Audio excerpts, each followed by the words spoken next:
Carlo Acutis was born on May 3, 1991, the only child of Antonia and Andrea Acutis of Milan, Italy. Even as a baby, he was quite intelligent. He spoke his first words at 3 months and could say short sentences at 5. As he grew into a toddler, he was very open and talkative, saying hello to everyone he passed on the street. By the age of 4, he showed a great deal of interest in Christ and the Virgin Mary. When his mother Antonia would take him out for a walk, he liked to go inside the church and visit Jesus and kiss the cross. He picked flowers to place at the feet of the Virgin Mary.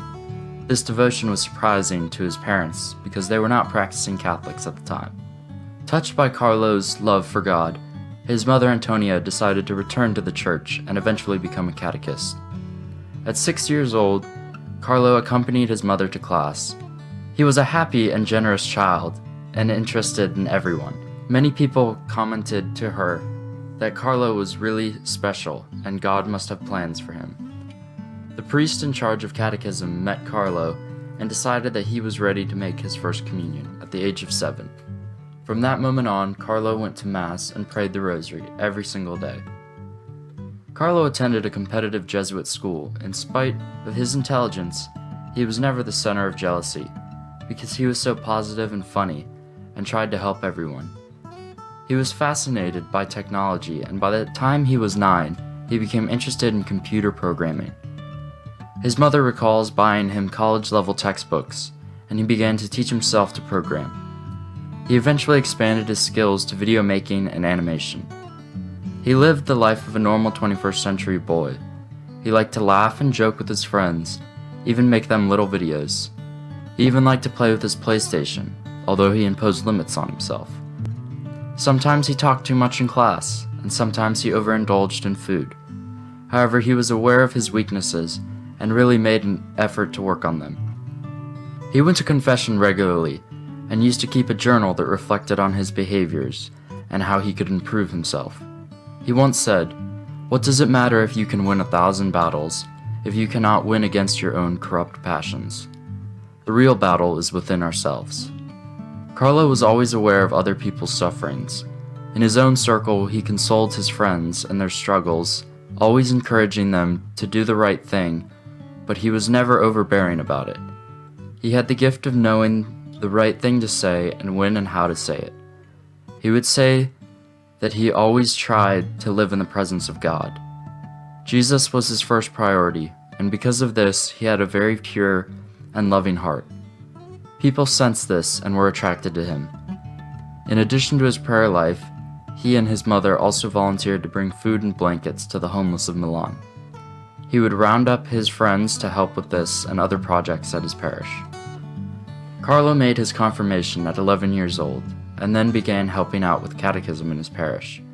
He noticed that many of the children had a hard time with concepts because their parents never took them to Mass. Carlo once said, "The Eucharist is my highway to heaven." He believed that if people understood the true presence of Christ in the Eucharist and the amazing graces that we receive from it, their lives would be transformed. He then began his great project, to create a website presenting all the Eucharistic miracles of the world. He traveled to many of these sites and photographed them to create a virtual museum of miracles. He also created a downloadable exhibition for his site.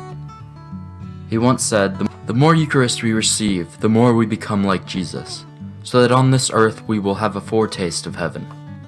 He believed that the sacraments were a fount of mercy that enabled us to carry our sufferings. Carlo was always conscious about not wasting time. People would ask him what he wanted to be when he grew up. He would deflect this question by saying, "Who knows?" or "To be close to Jesus, that's my life plan." It's almost as if he had a premonition that he would not live a long life. He said, "All people are born as originals, but many die as photocopies." This sums up Carlo's aim to live life fully for others instead of focusing on himself. When Carlo was 15, many of his classmates came down with the flu. He was feeling ill, but thought he had the same. However, when Carlo's health didn't improve, his parents took him to the doctor. He was diagnosed with leukemia. Within a very short time, he was in a lot of pain, but he always thought of others. The doctors and nurses caring for him and his parents, whom he tried to prepare for his death. He said to his mother, "Mama, I would like to leave this hospital, but I know I will not do so alive. I will give you signs, though, that I am with God. I die happy because I did not spend my life wasting my time on things not pleasing to God." He continued to smile and tried not to complain. He offered up his sufferings for the Church and the Holy Father. 1 week from his diagnosis, on October 12, 2006, Carlo died.